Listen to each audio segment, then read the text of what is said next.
Salut les potos, dimanche 8 juillet 2018, 19h30, on a fait quelques petites brocantes aujourd'hui. Je fais ça de temps en temps avec maman, comme ça on se promène un peu et on n'est pas toujours au jardin. Alors, première récolte de haricots. Des beaux haricots sont des Fortex ou des Vortex de... comment s'appelle-t-il encore? De Villemorin. Ce sont des haricots sans fil et qui ont très bon goût. On va aller faire un petit tour au jardin et voir ce qui s'y passe. Alors chez nous, ça fait plus de 3 semaines qu'il n'a pas plu. Vous voyez l'état des pelouses, hein. C'est grillé de chez grillé. Et alors, les dernières framboises de cette volée sont en train de cramer sur pied. On en a récolté beaucoup, on en a beaucoup profité, et surtout mon petit-fils, quoi. Mais on aura certainement encore une récolte à l'automne, ça j'en suis certain. Et par contre, mes bambous que j'avais repiqués il y a 3 ans ou 4 ans commencent vraiment à prendre de l'ampleur.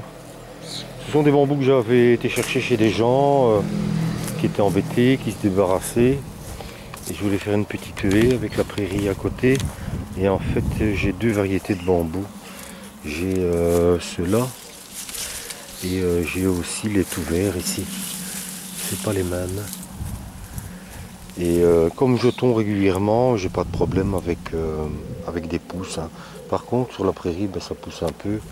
Quand ils mettent des chiots, les chiots mangent, mais là pour l'instant, ce sont des vaches. Malgré la sécheresse, mes rosiers qui donnaient rien du tout devant dans le parterre que je fais avec maman, ici ça a l'air d'aller, ça se porte bien. Je ne suis pas un champion du monde pour m'occuper des fleurs, hein.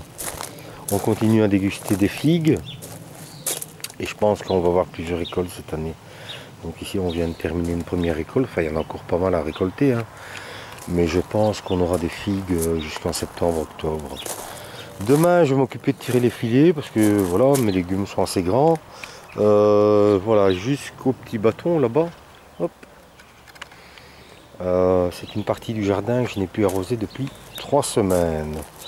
On voit que certains plants souffrent et d'autres sont plus costauds. La petite poudre blanche que vous voyez sur les choux chinois et les pak choy, c'est de la poudre d'algues. J'ai un ami qui fait ça et ça marche bien pour les chenilles. Les salades ici 4 saisons se portent vraiment magnifiquement. Par contre, là si mes souvenirs sont bons, c'est de la radicchio.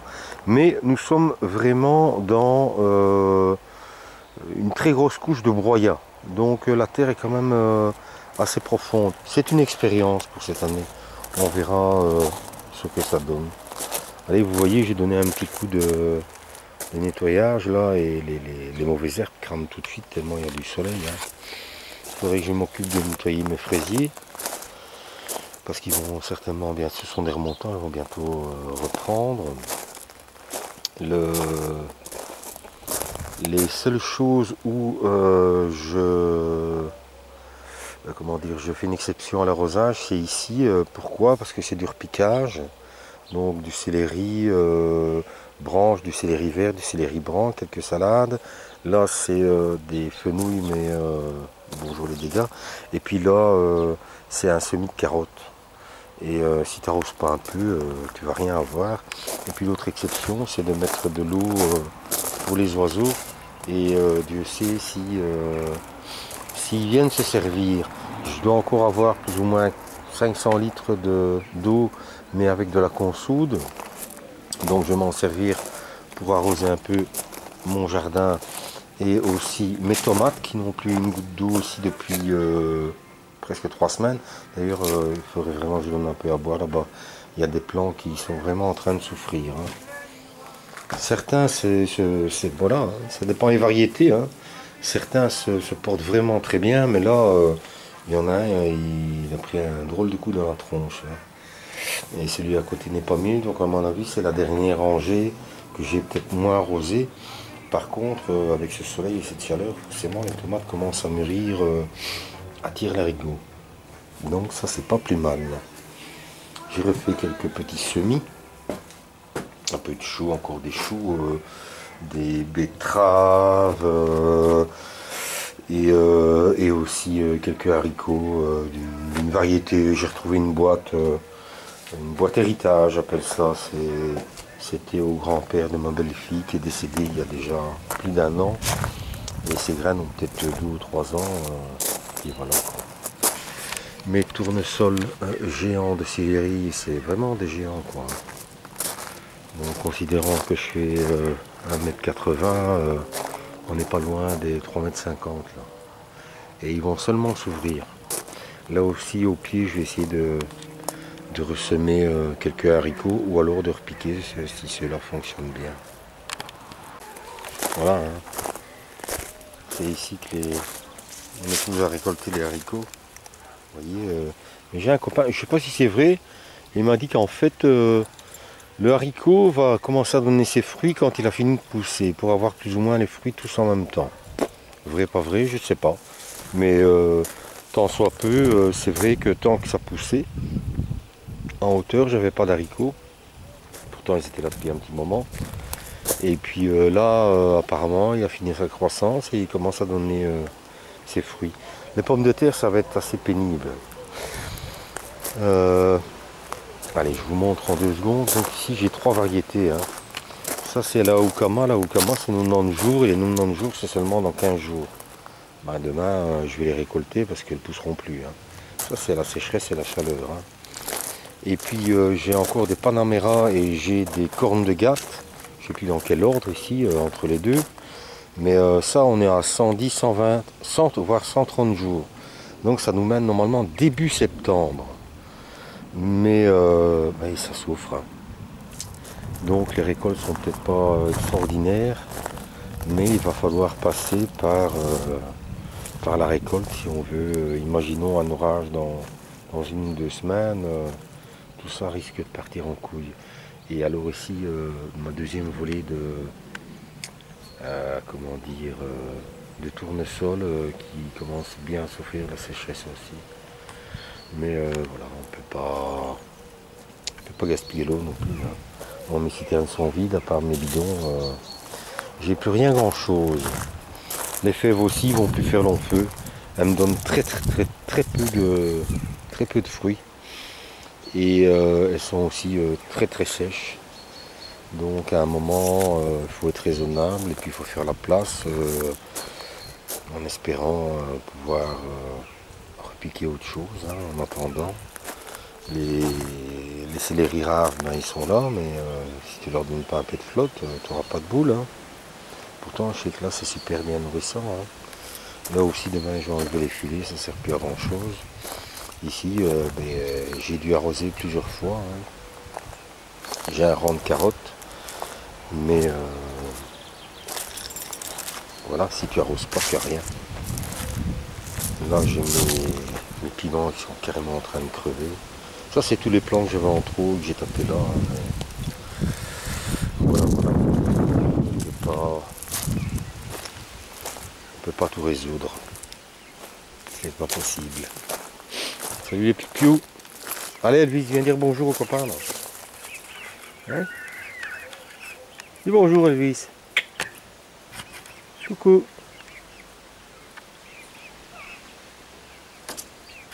Voilà. Ça pousse bien les pupious. Les 17 premiers. Ben mon compost. Hein. J'ai mis un coup de pied dedans pour voir, mais ouais, j'avais mis 600 litres de purin de consoude. Oh, ça a l'air un peu humide quand même dans le fond.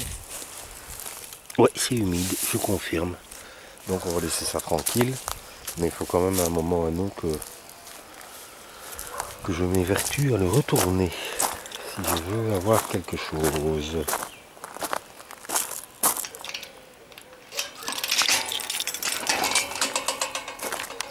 Je vais pas forcément faire le tour partout parce que sinon ça va durer 45 minutes et voilà, je préfère me concentrer sur un truc et vous faire une autre vidéo un peu plus tard. Juste 2 ou 3 choses, notamment j'ai ma pépiniériste qui est venue hier et qui m'a fait une taille en verre un peu partout parce qu'elle m'a expliqué que j'ai tellement amendé mon sol, et puis le sol était aussi fort riche, hein, puisque pas cultivé depuis longtemps, sauf la ronce et la vigne qui traînaient là-dessus. J'ai tellement amendé mon sol que les arbres faisaient, mes fruitiers faisaient énormément de bois.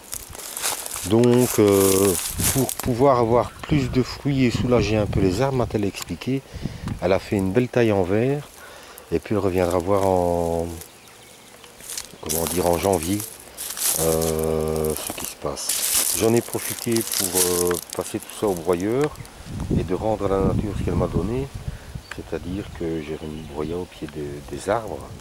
Ça va apporter à rien d'humidité et ça va amender, mais regardez-moi ça, mes petits fruitiers là, les myrtilles et compagnie, ça aussi ça souffre, ça souffre.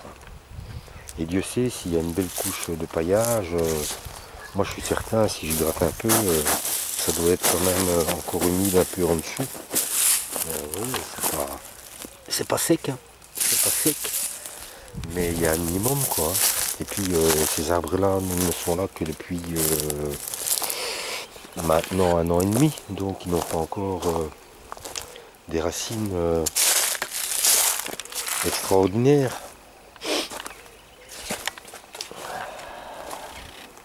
Bon, de ce côté-là, voilà, les topinambours, j'ai nettoyé un petit coin, mais je peux encore commencer.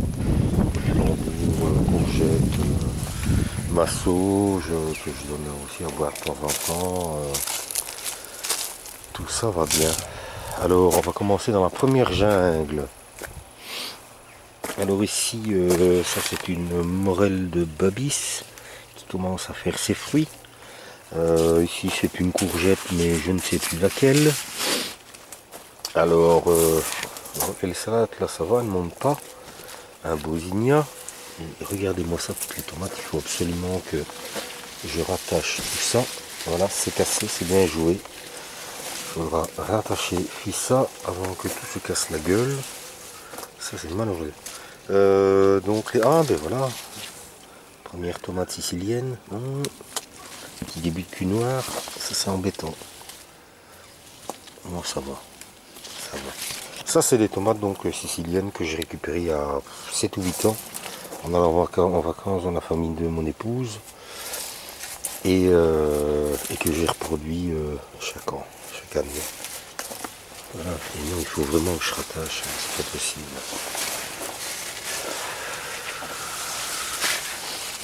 Là derrière j'ai des piments normalement, là j'ai encore plein de concombres, plein de cornichons. Ça pousse, ça pousse, ça pousse. Pourtant là aussi ici ça fait un petit moment que j'ai pas arrosé. Hein.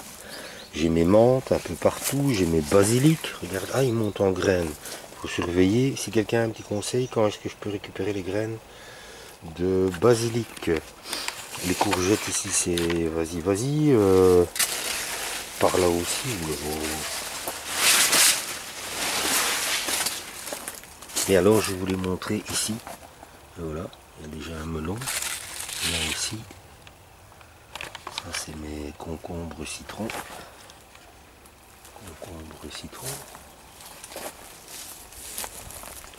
mes salades,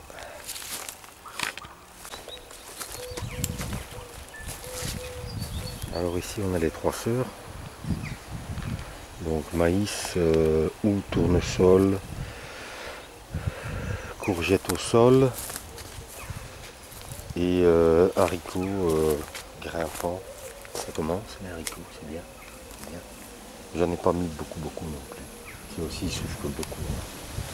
Mais regardez la hauteur de ces tournesols. Ils sont vraiment splendides. Et je commence à avoir des belles carottes de maïs. Ici aussi.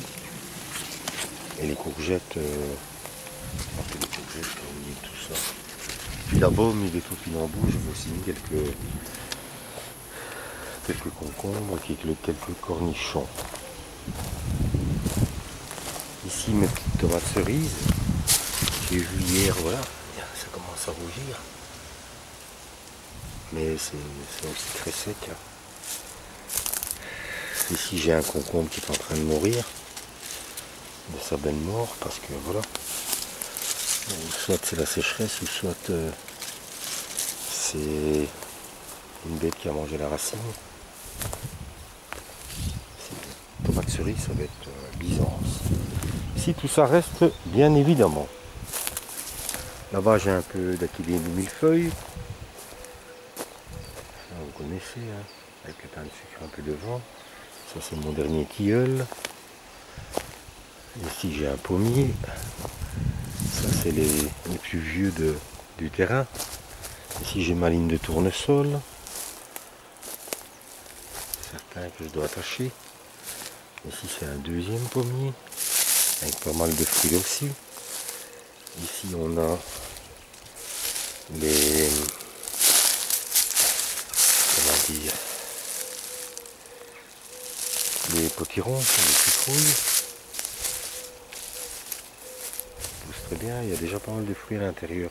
Mais là, sur la butte, il y a quand même encore pas mal d'humidité à l'intérieur. Voilà. Salade, chou. Ici demain j'ai tiré les filets parce que tout pousse vraiment bien. Il y a des betteraves, il y a du pain de sucre, il y a des scaroles. J'ai une tomate qui a poussé sauvage. On a récolté encore des échalotes ici. Là, les salades se portent très bien, comme celle-ci. J'ai de la frisée que j'ai mis un peu à blanchir quand il ne pleut pas. Là, j'ai un peu de tétragonne, mais là aussi, il faut que j'arrose. Et puis, je mets des points d'eau aussi pour les oiseaux, hein, parce qu'ils en ont besoin. Ici, j'ai ressemé des pois qui sortent. Mais là aussi, il faut donner un petit coup de main avec la flotte. Hein. Alors aussi, j'ai une petite question, si jamais quelqu'un connaît. Voilà, ça c'est un semis spontané. Au départ, je pensais que c'était des courgettes de l'an dernier, mais c'est pas ça du tout. Et mon épouse m'a sorti le fruit ici. Voilà. Alors au départ, je pensais à coloquinte, mais j'ai jamais semé de coloquinte. Et puis, Jacques Olili m'ont parlé éventuellement de courge spaghetti. Et une autre personne, excusez-moi, mais j'ai des problèmes de mémoire, m'a parlé d'une courge musquée. Et je partirai plus là-dessus. Donc si quelqu'un a des renseignements sur cette plante, voilà. Il y a vraiment beaucoup de fruits. Ils ont des petites pustules. Et voilà. On va vite terminer le tour. Donc encore ma deuxième jungle. Voilà, ici j'ai quasi pas arrosé du tout. Donc c'est mes tomates, ce sont mes fameuses serres en ondulé que j'ai faites relativement tard. Et voilà, il y a de la tomate. Hein. Il y a de la tomate. Hein. Maintenant j'ai mis les noms en bas, mais ça va être costaud pour bien vérifier tout ça. Et là j'ai encore un concombre normalement. Et un cornichon, quelque chose comme ça. Là j'ai même un chou palmier. J'ai de la bête sauvage.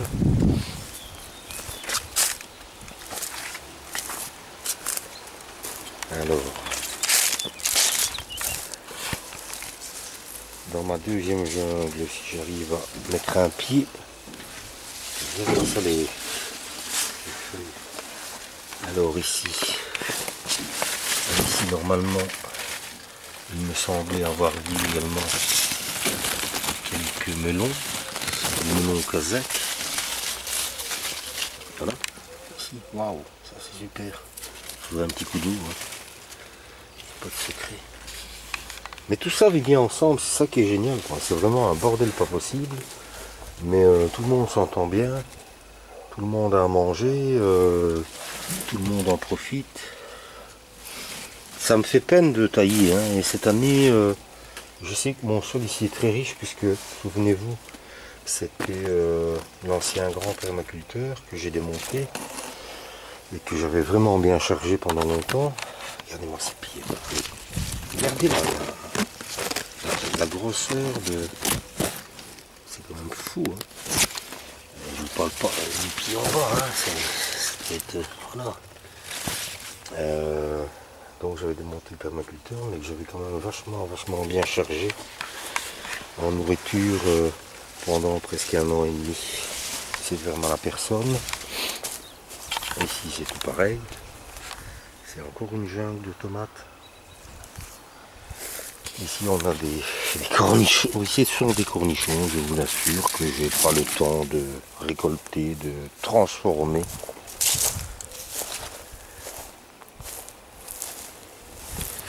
Ici. Le cornichon il était fâché, il m'a piqué. Ah ben tiens, ici j'ai même des piments. Et ils sont en train de mûrir.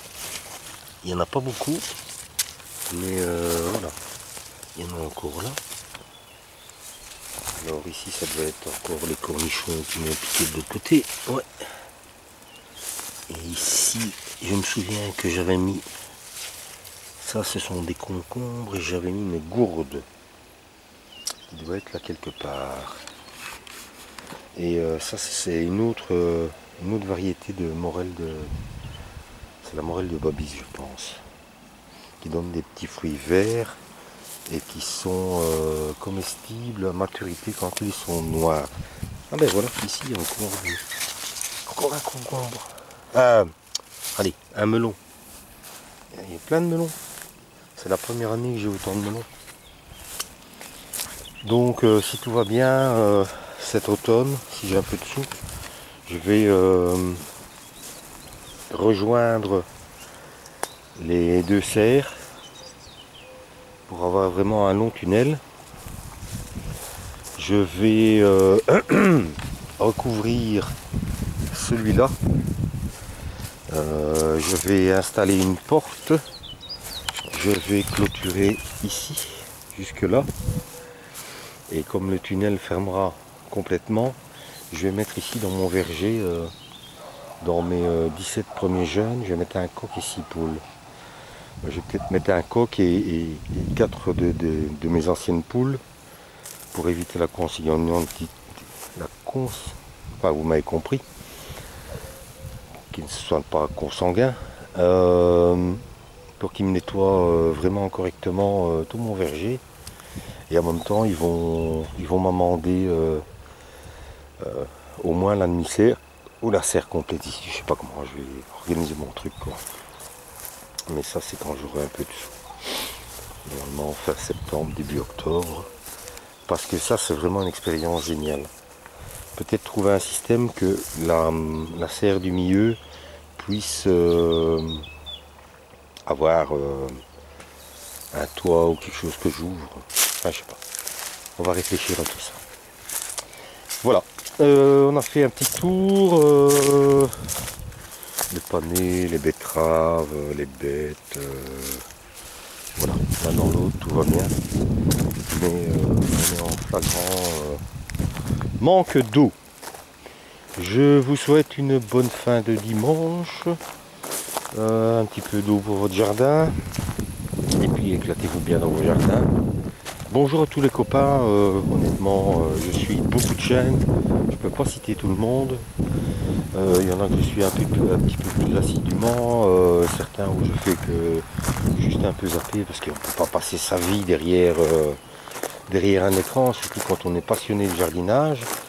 Mais sachez que d'une manière ou d'une autre, je suis toujours vos travaux, vos récoltes, vos recettes, comme Olivier nous propose maintenant, et que je prends beaucoup, énormément de vos conseils, de votre ou de vos expériences, et tout en sachant très bien que le jardin chez moi, c'est pas le jardin chez vous, parce qu'on n'a pas le même ciel, on n'a pas la même température, on n'a pas le même climat, mais il y a toujours des trucs et astuces qui fonctionnent très bien.